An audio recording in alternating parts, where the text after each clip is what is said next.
বাড়ি থেকে বাইরে বের হয়ে দেখি ধানের খেতে অনেক মানুষ ধান লাগাচ্ছিল। প্রায় প্রত্যেকটা ভিটাতেই ধান লাগানো শেষ হয়ে গেছে, কোনো কোনো ভিটাতে আবার পিছনে রেখে দিয়েছে, আজকের মধ্যেই ধান লাগানো শেষ করবে। বাইরে থেকে ঘোরাফেরা শেষ করে বাড়ির মধ্যে এসে ছোলা আর আলু সিদ্ধ করতে দিয়ে দিছি। এরপর বাদবাকি যেই রান্নাগুলো আছে আর ইফতারের আইটেম আছে সেই রান্না এবং ইফতারের প্রস্তুতি নিয়ে নিব। বাড়িতে একা একা থাকলে কোনো কিছু রান্না করতেও মন চায় না আর খেতেও মন চায় না, তারপরেও রোজার সময় কিছু না কিছু তো রান্না করতেই হয়। রান্না করার জন্য পেঁয়াজ কাঁচা মরিচ কেটে নিয়েছি, তারপরে এই তো মশলাও বেটে নিয়েছি। এখানে দুটা ডিম সিদ্ধ করার জন্য দিছি, এই দুটা ডিম দিয়ে চপ বানাবো। বাজার থেকে শাক এনেছিলাম, সেটা মনে ছিল না, সেটাও বেছে নিলাম। রান্না করার জন্য মোটামুটি আমার সব প্রস্তুতি শেষ, এখন শুধু বসে বসে রান্না করার পালা। রান্না করার আগে সবকিছু গুছিয়ে নিয়ে রান্না করতে বসলে রান্নাটাও তাড়াতাড়ি হয় আর ঝামেলাও মনে হয় না। এখানে আমি ছোলা রান্না করার জন্য সব মশলা দিয়ে ছোলাগুলো ভালো করে কষে নিচ্ছি। আমার হাতে এই ছোলা রান্নাটা আমার মেয়ের অনেক পছন্দের, তাকে যদি এটা রান্না করে দিই তার আর কোনো কিছুই লাগে না। ছোলাগুলো আমার কষানো শেষ হয়ে গেছে, এখন পানি দিয়ে দিব। পানি দেওয়ার পর কিছুক্ষণ রান্না করে নিব। একদিকে আমার রান্না হচ্ছে, অন্যদিকে যে দুটো সিদ্ধ ডিম ছিল তার খোসা ছাড়িয়ে নিব, এতে করে আমার সময় অনেকটা বেঁচে যাবে। এই তো আমার ছোলা রান্না শেষ হয়ে গেছে, এখন আমি তরকারি রান্না করে নিব। তরকারি রান্না করার জন্য আগে সব কেটে বেছে রেখে দিয়েছিলাম। প্রথমে আমি মাছগুলো ভালোভাবে কষিয়ে উঠিয়ে নিব, তারপরে যা সবজি আছে সব সবজিগুলো দিয়ে আবার ভালো করে কষাবো।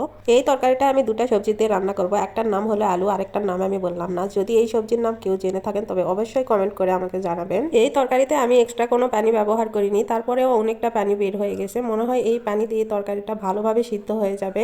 রান্না করার সময় আমার মায়ের ফোন আসে, মা জিজ্ঞেস করেছিল আমি আর আমার মেয়ে কি করি, রান্না করছি কিনা। কারণ আমার মা জানে আমি বাড়িতে একা থাকলে কখনোই রান্না করি না, খেতেও চাই না, এই জন্যই জিজ্ঞেস করেছিল।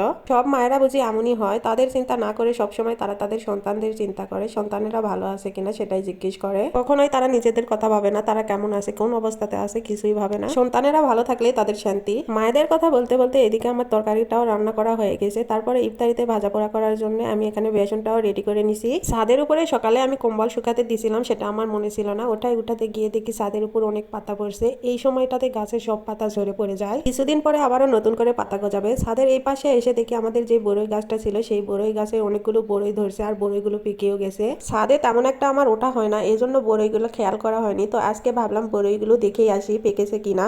নিচ থেকে তেমন একটা দেখা যায় না, এই জন্য বুঝতে পারিনি। বড়ই দেখা শেষ করে আমার মেয়ে বললো সিমের গাছ দেখতে যাবে। বেশ কিছুদিন আমরা বাড়িতে ছিলাম না, এই জন্য এই সিমের গাছটারও তেমন কোনো যত্ন নেওয়া হয়নি। তারপরেও মাশাআল্লাহ অনেক সুন্দর আছে আর অনেক ভালো সিমও আসছে। এই গাছটাতে কোনো প্রকারের সার বিষ কোনো কিছুই দেওয়া হয়নি, এমনকি পানিও পর্যন্ত দেওয়া হয়নি, কারণ আমরা বাড়িতে ছিলাম না। তারপরেও এই গাছটা মাশাআল্লাহ অনেক ভালো আছে। গাছে প্রচুর পরিমাণে ফুল আর ফলও আসছে। বাড়ির পিছনে একটা পুঁইশাকের গাছ ছিল, সেটাও অনেক ভালো হয়েছে। আজকে বিকেলবেলা মা মেয়ে দুজনে মিলে ঘুরে ঘুরে শুধু এগুলোই দেখছিলাম। এগুলো দেখতে গিয়ে আমাদের ইফতারের টাইমও প্রায় কাছে চলে এসেছিল, এই জন্য আমি সবগুলো তাড়াহুড়া করে ভেজে নিচ্ছি। প্রথমে আমি বেগুনিগুলো ভেজে নিয়েছি, এরপর আলুর চপগুলোও দিয়ে দিছি। এখন উল্টে পাল্টে সুন্দর করে মচমচা করে আলুর চপগুলো ভেজে নেব, এরপর ডিমের চপটাও ভেজে নিছি। এখানে ফলগুলো ধুয়ে রেখেছি কাটার জন্য।